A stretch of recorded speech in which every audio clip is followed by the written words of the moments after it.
Colonel Douglas McGregor, who joins us now.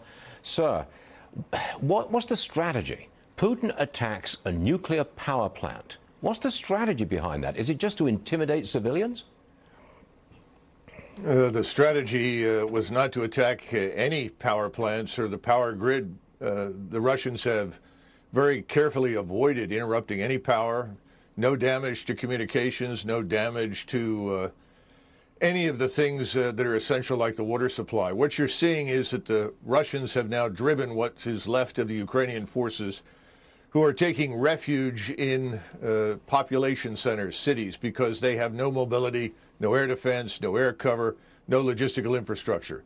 They are now mingling with the population, much as we've seen in the Middle East. Whenever we drove the Islamists out of business, they ran into cities, used people as shields, the civilian population, and tried to avoid being annihilated. And I think that's essentially what's happening today with the population being used by the Ukrainian forces to avoid destruction. Do you think Putin will pull what I would call a Grozny?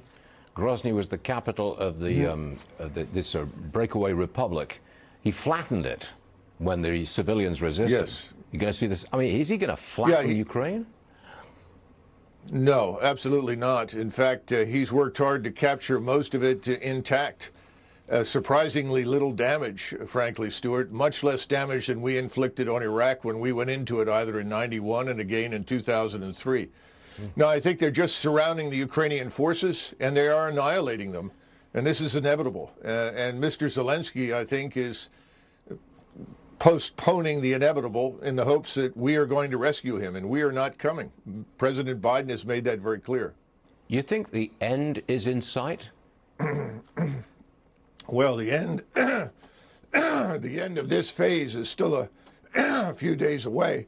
But the first 5 days, Russian forces, I think, frankly, were too gentle. They've now corrected that. So I would say another 10 days, this should be completely over. But the question is, what is it that Zelenskyy is going to do? The Russians have made it very clear what they want is a neutral Ukraine. This could have ended days ago if he accepted that. And then they can adjust the borders. But the eastern part of Ukraine is firmly in Russian hands. But again, the Russians are not seizing territory. They're destroying Ukrainian forces. That's their focus. Colonel, it sounds like you don't approve of Zelenskyy's stand. Oh, I think Zelenskyy is a puppet, and he is putting huge numbers of his own population at unnecessary risk. And quite frankly, most of what comes out of Ukraine is debunked as lies within 24 to 48 hours. The notions of taking and retaking airfields, all of this is nonsense. It hasn't happened. He's not a hero? I mean, he's standing up for himself and his own people? You don't think he's a hero? No, I do not. I don't see anything heroic about the man. And I think the most heroic thing that he can do right now is to come to terms with reality. Neutralize Ukraine. This is not a bad thing. A neutral Ukraine would be good for us as well as for Russia. It would create the buffer that, frankly, both sides want. But he's, I think, being told to hang on and try to drag this out, which is tragic for the people that have to live through this.